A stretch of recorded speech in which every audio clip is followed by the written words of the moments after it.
Welcome to Prithvi టెకండ్. ఈ పాడ్కాస్ట్లో computer science ఫీల్డ్లోకి వచ్చే వాళ్ళకి అండ్ ఐటీ సైడ్ వెళ్ళాలని అనుకునే వాళ్ళకి ఒక ఇన్ఫర్మేషన్ అయితే ఇద్దాం అనుకుంటున్నానండి. ఎందుకంటే చాలామంది మిస్కన్సెప్షన్ తోటి ఇది కంప్యూటర్ సైన్స్ అంటున్నారు, ఈ అవసరమా అని అనుకునే వాళ్ళు కూడా కొంతమంది ఉన్నారు. సో మీ ఇష్టం అండి, మీరు ఎటు సైడ్ అయినా వెళ్ళొచ్చు మీ లైఫ్లో. బట్ దీని యొక్క అడ్వాంటేజెస్ నేను చెప్దాం అనుకుంటున్నాను. సో మీకున్న డౌట్స్ కూడా క్లారిఫై అవుతాయి ఇందులో. సో ఈ పాడ్కాస్ట్ ఎండ్ అయ్యే వరకు అయితే చూడండి. ఇది జాబ్స్ కోసం అనేసి నేను చేస్తున్న podcast. And next business related అయితే ఇంకో పాడ్కాస్ట్ అయితే వస్తుంది. దానికోసం అయితే వెయిట్ చేస్తారని అనుకుంటున్నాను. ఫస్ట్గా స్టార్ట్ చేద్దాం. ఎవరైతే ఈ ఫీల్డ్లోకి వద్దామని అనుకుంటున్నారో, ఈవెన్ మీరు 10th క్లాస్లో ఉండొచ్చు అండ్ ఇంటర్మీడియట్ అండ్ డిగ్రీ చదువుతున్న వాళ్ళు అయితే ఉండొచ్చు. సో వాళ్ళందరికీ నేను ఇచ్చే సజెషన్ ఏంటంటే, ఫస్ట్ మీ బేసిక్స్ కంప్లీట్ అయి ఉన్నాయా లేదా చూసుకోండి. కంప్యూటర్ ఫండమెంటల్స్ అంటే సిస్టమ్ ఎలా వర్క్ అవుతుంది ఇది అనేది ఎక్కువ టైం అయితే తీసుకోదండి. మీరు జస్ట్ నార్మల్ ప్రాక్టీస్ చేస్తుంటే అండ్ మీరు ఆ సిస్టమ్ మీద టైం స్పెండ్ చేస్తుంటే ఆటోమేటిక్గా వచ్చేస్తాయి. అండ్ దానికి ఆల్టర్నేటివ్ ఏంటంటే మీరు ఎంఎస్ ఆఫీస్ నేర్చుకోవాలి. ఎంఎస్ ఆఫీస్ మీకు ఏ నాన్ టెక్నికల్ జాబ్స్కి అయినా సరే ఎంఎస్ ఆఫీస్ అనేది అది ఇంపార్టెంట్. ఎంఎస్ ఆఫీస్ నేర్చుకునే ప్రతి ఒక్క చోట ఇది యూజ్ చేస్తున్నారని దాని అర్థం. అండ్ ఆల్సో మీరు వీడియో ఎడిటింగ్, ఫోటో ఎడిటింగ్ నేర్చుకున్నారంటే మీకు కెరియర్లో స్కోప్ బాగుంటుంది అనమాట. అంటే మీరు ఇదే రూట్లో వెళ్ళాలని రూల్ ఏం లేదండి. మీరు నేర్చుకొని పెట్టుకుంటే యూజ్ ఉంటుంది దానివల్ల. ఏ టైంలోనైనా మీకు ఆప్షన్స్ అనేవి మీరు ఎక్కువ నేర్చుకుంటే మీకు వెళ్ళే ఆప్షన్స్, కెరియర్ ఆప్షన్స్ అనేవి పెరుగుతాయి. మీరు ఒక దానికి స్టిక్ అయిపోయారంటే మాత్రం మీకు దానికి సంబంధించిన జాబ్స్ అవైలబుల్గా లేకపోతే ఆ టైంలోకి మీరు కొంచెం కష్టపడాల్సి వస్తుంది. మీరు వేరే దానికోసం అటు ఇటు వెళ్ళే టైంలో చాలా ప్రాబ్లం ఫేస్ చేయాల్సి వస్తుంది. సో అందుకని మల్టిపుల్గా మీరు నేర్చుకొని పెట్టుకుంటే మీకు ఆపర్చునిటీస్ అనేవి ఇంక్రీజ్ అవుతాయి. సో అందుకే మనకి కంప్యూటర్ సైన్స్ సబ్జెక్ట్లో కూడా ఈవెన్ బ్యాచిలర్స్లో ఓన్లీ ఒక ప్రోగ్రామింగ్ లాంగ్వేజ్ కవర్ చేయరండి, చాలా ప్రోగ్రామింగ్ లాంగ్వేజ్ కవర్ చేస్తారు. అండ్ దాంతోపాటు data structures, DBMS and front and back ఎండ్కి సంబంధించిన ప్రోగ్రామింగ్ లాంగ్వేజ్, మార్కప్ లాంగ్వేజ్ అన్నీ కూడా కవర్ చేస్తారు. సో దీని గురించి పూర్తిగా తెలుసుకోండి. సో వీళ్ళు జాబ్ చేసే వాళ్ళకి బెటర్గా ఇప్పుడు ప్రజెంట్ ట్రెండింగ్ ఉన్న టెక్నాలజీస్ గురించి అయితే మీ ఓన్గానే తెలుసుకోండి. ప్రజెంట్ మనకి ఎక్కువగా నెక్స్ట్ ట్రెండింగ్ టెక్నాలజీ ఏంటి అంటే artificial intelligence and internet of things. So ఇదైతే కంపల్సరీ వచ్చే టెక్నాలజీస్ అండి. ఆల్రెడీ వేరే కంట్రీలలో ఇంప్లిమెంట్ అవుతున్నాయి. ఇంటర్నెట్ ఆఫ్ థింగ్స్ ఇదైతే ఉన్నది. సో దీనికి సంబంధించి కూడా ఒక వీడియో చేద్దాం అనుకుంటున్నాను. సో దీని గురించి మీకు పూర్తిగా అర్థమవుతుంది, ఐఓటీస్ గురించి అయితే. అండ్ అసలు విషయం ఏంటంటే మీరు ఎటు సైడ్ వెళ్దాం అనుకుంటున్నారు. సో ఫస్ట్ ఆఫ్ ఆల్ మీరు కంప్యూటర్ అంటే సిస్టంలో మీరు ప్రో అవ్వాలని అనుకుంటే, అంటే మీరు అడ్వాన్స్ లెవెల్లో ఉండాలంటే మీకు గూగుల్ ఎలా వాడాలో తెలిసి ఉండాలండి. ఇది మేజర్ పాయింట్. ఇది అందరు అనుకుంటారు నార్మల్గా గూగుల్లో సెర్చ్ చేయడమే కదా అంటే అలా ఉండదండి. గూగుల్లో మీరు ఎంత ఎఫెక్టివ్గా సెర్చ్ చేయగలుగుతున్నారు, అడ్వాన్స్ రిజల్ట్స్ ఏ విధంగా ఉన్నాయి, మీకు ఏదైనా సెర్చ్ చేసినప్పుడు వెంటనే ప్రాపర్గా రిజల్ట్స్ చూపించదు. కొన్నిసార్లు ఏమవుతుందంటే ఆ రిజల్ట్ మీరు కావాలనుకున్న రిజల్ట్ అనేది దొరకదు, దానికి వేరే చెత్త అంతా కనిపిస్తుంటుంది అనమాట. సో మీరు దాన్ని రిఫ్రెష్ చేసి మీరు ఎంత ముందుకు వెళ్ళగలిగితే అంత యూస్ఫుల్ అయితే ఉంటుంది అనమాట. సో అది గూగుల్ అంటే గూగుల్ మొత్తం దాని గురించి నేర్చుకుంటే కనుక మీరు కంప్యూటర్ ఫండమెంటల్స్ అనేది క్లియర్ చేసినట్టే. And present trending programming language మాట్లాడుకుంటే అరౌండ్ 2-3 ఇయర్స్ నుంచి అండ్ నెక్స్ట్ ఇంకా పాపులర్ అవుతుంది. వరల్డ్ వైడ్గా ఉన్న ప్రోగ్రామింగ్ లాంగ్వేజ్ ఏంటంటే ఫస్ట్ అండ్ స్క్రిప్టింగ్ లాంగ్వేజ్ అనుకోవచ్చు, జావా స్క్రిప్ట్ అయితే ఉన్నది. అండ్ సెకండ్ ప్లేస్లో పైథాన్ అండ్ మిగతావన్నీ కూడా Java and go language, C#, C++ and Swift, ఈ ప్రోగ్రామింగ్ లాంగ్వేజ్ అయితే ఉన్నాయండి. మీరు ఎటైనా చూస్ చేసుకోండి. అది ఒక ప్రోగ్రామింగ్ లాంగ్వేజ్ అనేవి నేర్చుకొని పెట్టుకుంటే ఏమైందంటే మీరు నెక్స్ట్ ట్రెండింగ్ టెక్నాలజీస్ ఉంటాయి కదా, వాటి వైపు వెళ్ళాలన్నప్పుడు ఈజీగా మూవ్ అయిపోవచ్చు. ఫర్ ఎగ్జాంపుల్ మెషిన్ లెర్నింగ్ ఉంది. మెషిన్ లెర్నింగ్ నేర్చుకోవాలని అనుకునేటప్పుడు మనకి దానికి యూజ్ చేసే ప్రోగ్రామింగ్ లాంగ్వేజ్ ఏంటంటే ఒక మేబీ ఆర్ యూజ్ చేస్తుండొచ్చు అండ్ అదేవిధంగా పైథాన్ యూజ్ చేస్తారు. పైథాన్ ప్రోగ్రామింగ్ లాంగ్వేజ్ యూజ్ చేసేటప్పుడు మనకి ప్రోగ్రామింగ్ వచ్చిన తర్వాత దాంట్లో కొన్ని మాడ్యూల్స్ ఉంటాయి. ఆ మాడ్యూల్స్ యూజ్ చేసుకొని మనకు మాడ్యూల్స్ నంపై, సైపై, మ్యాట్ప్లాట్లిబ్ అండ్ సీబాన్ ఇంకొకటి ఏదో ఉంటుందండి. అది మొత్తం ఇది మెషిన్ లెర్నింగ్ మాడ్యూల్స్ అనమాట. అవి నేర్చుకోవచ్చు. సో అంతకంటే ముందు ఏంటంటే మీకు పైథాన్ అనేది వచ్చి ఉండాలి machine learning side and artificial intelligence side కూడా వెళ్ళాలంటే. డేటా సైన్స్ ఇటు సైడ్ వెళ్ళాలనుకుంటే పైథాన్ నేర్చుకోవచ్చు అండ్ అదేవిధంగా ఆర్ ప్రోగ్రామింగ్ లాంగ్వేజ్ నేర్చుకోవచ్చు. కాకపోతే డేటా సైన్స్కి మీకు స్టాటిస్టిక్స్ నాలెడ్జ్ అనేది ఉండాలి అండ్ మ్యాథమెటిక్స్ నాలెడ్జ్ కూడా ఉండాలి. డేటా సైన్స్ అది మ్యాట్రిసెస్, వెక్టర్స్ అండ్ అదేవిధంగా స్టాటిస్టిక్స్, ప్రాబబిలిటీ ఈ టాపిక్స్ అనేది అయితే కవర్ అయ్యి ఉండాలి. So and next trending technologies ఏమున్నాయంటే క్లౌడ్ కంప్యూటింగ్ ఉంది, artificial intelligence, machine learning, data science and కొత్తగా ఆలోచిస్తే కనుక ఇప్పుడు కొన్ని ఇప్పుడిప్పుడే ఇంప్లిమెంట్ అయ్యేది ఐఓటీస్ అన్నప్పుడు మొత్తం ఆల్ ఓవర్ వరల్డ్ కనెక్ట్ అవుతుంది.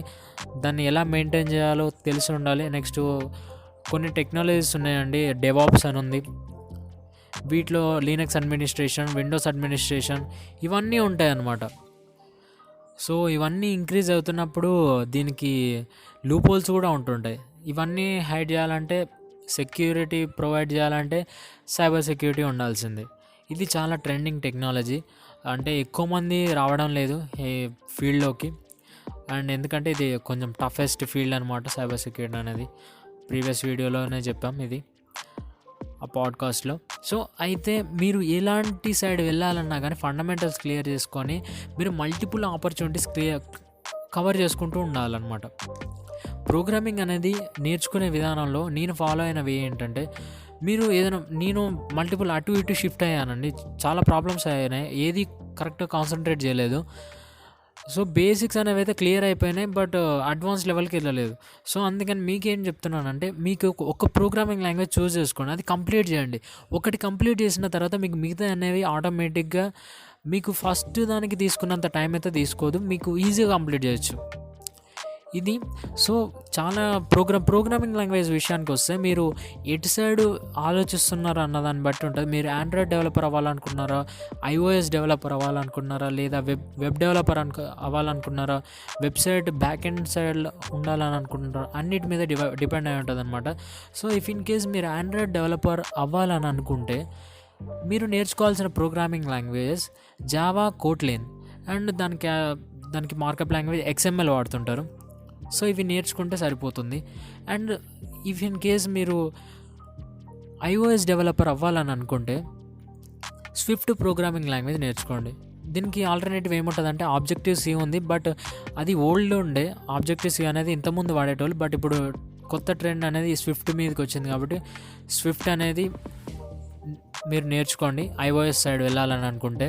అండ్ వెబ్ డెవలపర్ అవ్వాలని అనుకునే వారు ఫస్ట్ వెబ్ డిజైనింగ్ నేర్చుకునే వాళ్ళు ఏంటంటే HTML, CSS, Java script complete చేసుకోండి. అండ్ బ్యాక్ ఎండ్లో మీరు పైథాన్, ఏదైనా జావా, C++ ఎలాంటి ప్రోగ్రామింగ్ లాంగ్వేజ్ అని యూజ్ చేయొచ్చు, దానికి సంబంధించి మీరు చూసుకోండి. సో మీ మీద డిపెండ్ అయి ఉంటుంది అనమాట. ఇఫ్ ఇన్ కేస్ ఎవరైనా సైబర్ సెక్యూరిటీ సైడ్ ఇటు సైడ్ రావాలని అనుకున్న వాళ్ళు పైథాన్ ప్రోగ్రామింగ్ లాంగ్వేజ్ అనేది మస్ట్ ఉండాలండి. ఎందుకంటే ఒక్కొక్క స్క్రిప్ట్ క్రియేట్ చేయాలన్నప్పుడు స్క్రిప్ట్ క్రియేట్ చేసుకోవాల్సి వస్తుంది పైథాన్లో. అంటే ఏ ప్రోగ్రామింగ్ లాంగ్వేజ్ అయినా యూజ్ చేయొచ్చు, బట్ పైథాన్లో అనేది సింపుల్గా అయిపోతుంది, సింటాక్స్ తక్కువగా ఉంటుంది కాబట్టి సింపుల్గా అయిపోతుంది. అందుకని ఇది వాడతాం. దానికి ఆల్టర్నేటివ్ బ్యాష్ కూడా వాడతాం, బ్యాష్ స్క్రిప్టింగ్. ఇది లీనక్స్ టెర్మినల్లో యూజ్ చేసే స్క్రిప్టింగ్ లాంగ్వేజ్ అనమాట. So and cloud computing field ఉంది, అది చూస్ చేసుకోవచ్చు. డేటా సైన్స్లోకి వెళ్ళే వాళ్ళకి పైథాన్ ప్రోగ్రామింగ్ అండ్ అదేవిధంగా ఆర్ ప్రోగ్రామింగ్ అయితే నేర్చుకోవాల్సి వస్తుంది. ఇవైతే మీరు ట్రై చేయొచ్చు అండ్ మీకు ఏది బెటర్గా ఉన్నది. అండ్ అదేవిధంగా మీరు ఓన్గా చెక్ చేయండి. నెక్స్ట్ 10 years వరకు మీరు ఎన్ని ఇయర్స్ వరకు మీరు ఒకే దాంతో ఉండాలని అనుకున్నారు, ఒకే ప్రోగ్రామింగ్ లాంగ్వేజ్ లేదా ఒకే టెక్నాలజీ, మీరు ఆలోచించుకోండి. ఇప్పుడు ఫర్ ఎగ్జాంపుల్ డెవాప్స్ ఉంది, డెవలప్మెంట్ అండ్ అదేవిధంగా IT ఆపరేషన్స్ అండ్ దానికి ఆల్టర్నేటివ్ ఇవి కొన్ని టాపిక్స్ మీద అది రన్ అవుతుంది అనమాట. అది పెద్ద టెక్నాలజీ డెవాప్స్ అనేది. సో దాని గురించి మీరు కావాలనుకుంటే చెక్ చేసుకోండి, దానికి సంబంధించి మీకు పూర్తిగా క్లారిటీ అయితే వస్తుంది అనమాట.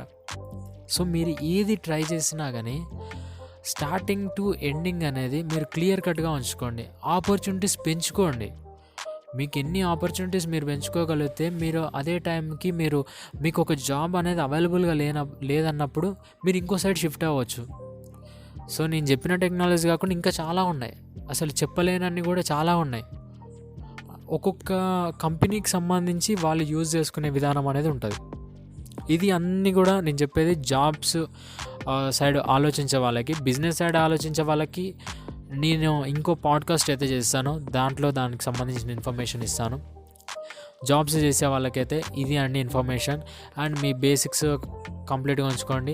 నేను అందులోటి ఇంకోటి ఏంటంటే మీరు ఫైనాన్షియల్గా మీరు సేఫ్ సైడ్ ఉండేటట్టు చూసుకోండి. ఎందుకంటే కొన్ని టైమ్స్ మీకు మనీ అనేది జాబ్ సెర్చింగ్ టైంలో ఇలాంటి టైంలో మీకు ప్రాబ్లమ్స్ ఫేస్ చేసే అవకాశం ఉంటుంది. సో ప్రీవియస్ వీడియోలో ఎప్పుడు కూడా చెప్పలే ఫైనాన్షియల్గా ఉండడండి. ఫైనాన్షియల్గా సేఫ్ సైడ్ ఉండండి. మీకు సడన్గా ఒక్కొక్కసారి ఏమవుతుందంటే మీ ఫ్యామిలీ సిచ్యువేషన్స్, నేను కొంతమందిని చూసిన విధానం ఏంటంటే సడన్గా జాబ్ చేయాల్సిన అవసరం వస్తుంది వాళ్ళ ఎడ్యుకేషన్ మధ్యలోనే. వాళ్ళు కనుక ఇలాంటి ముందే టెక్నాలజీ కనుక నేర్చుకొని పెట్టుకున్నారంటే వాళ్ళ సబ్జెక్టు డిగ్రీ చేసేవాళ్ళు కొంతమంది ఉంటారు. వాళ్ళ చదివేదే చదువుకుంటూ పోవడం కాదండి, వాళ్ళు ముందైనా నేర్చుకోవచ్చు. వాళ్ళకి ఇంట్రెస్ట్ ఉంటే ఒక 6 monthsలో నేర్చుకుని వన్ మంత్లో కూడా నేర్చుకోవచ్చు. ఆ టెక్నాలజీ ఇప్పుడు మొత్తం మనకు యూట్యూబ్లో అవైలబుల్గా ఉన్నది కాబట్టి. సో అవి బేసిక్స్ అయితే కవర్ చేసి పెట్టుకుంటే మీకు సడన్గా ఏదైనా జాబ్స్కి ట్రై చేయాలన్నప్పుడు కూడా మీకు ఇదైతే యూజ్ అవుతుంది అనమాట. సో ఇది అండి. అండ్ మోస్ట్లీ ఇంకొకటి ఏంటంటే ప్రోగ్రామింగ్ లాంగ్వేజ్ విషయానికి వచ్చేసరికి స్టార్టింగ్ మళ్ళీ ఒకసారి ఏంటంటే మీకు ఒక ప్రోగ్రామింగ్ లాంగ్వేజ్ ఫండమెంటల్స్ అనేవి క్లియర్గా ఉంచుకోండి, తర్వాత మిగతా దానికి షిఫ్ట్ అవ్వండి. అండ్ ఆపర్చునిటీస్ మీరు ఎక్కువ నేర్చుకొని టెక్నాలజీస్ నేర్చుకొని పెట్టుకుంటే మీకు ఆపర్చునిటీస్ అనేవి ఎక్కువగా ఉంటాయి. మీరు అప్పుడు మీకు నచ్చిన సైడ్ వెళ్ళొచ్చు. ఇఫ్ ఇన్ కేస్ లేకపోతే వేరే దానికి అట్లీస్ట్ కొంత టైం వరకు సస్టైన్ అవ్వడానికి మీరు వేరే సైడ్ వెళ్ళొచ్చు. అండ్ తర్వాత మీకు శాలరీ పరంగా ఇంక్రీజ్ అవ్వాలన్నప్పుడు మీరు వేరే సైడ్, ఇప్పుడు చాలా ఉన్నాయి కదండి, SaaS అని, SAP, SAP అని కొన్ని టెక్నాలజీస్ ఉన్నాయి. ఇవన్నీ మీకు గూగుల్లో సెర్చ్ చేసినా అవైలబుల్గా ఉంటాయి. మీకు నచ్చిన సైడ్ అయితే చూస్ చేసుకోవచ్చు. సో నేను చెప్పినట్టుగా ఫస్ట్ అయితే బేసిక్స్ కవర్ చేసి పెట్టుకోండి. ఇది అండి పాడ్కాస్ట్. మీకు నచ్చితే లైక్ చేయండి. అండ్ అదేవిధంగా నెక్స్ట్ వీడియో కోసం అయితే వెయిట్ చేస్తారు అనుకున్నా, బిజినెస్ రిలేటెడ్ వీడియో అది. అండ్ ఎవరైతే కంప్యూటర్ సైన్స్ సైడ్ ఆలోచిస్తున్నారో వాళ్ళకంటూ కొంతమందికి జాబ్స్ చేయడం అనేది ఇష్టం ఉండదండి. సో వాళ్ళకంటూ ఒక బిజినెస్ ప్లాన్ అన్నట్టు ఆల్రెడీ ఉన్న ప్లాన్సే కొన్ని కొత్తగా మార్పులు చేర్పులు చేసి నేను కొత్తగా తెలుసుకొని వాటి గురించి అయితే మీకు ఎక్స్ప్లెయిన్ చేస్తాను. అండ్ నెక్స్ట్ వీడియో అయితే అదే ఉంటుంది. సో ఆ పాడ్కాస్ట్ కోసం అయితే వెయిట్ చేస్తారనుకున్నా. Okay, thanks for listening.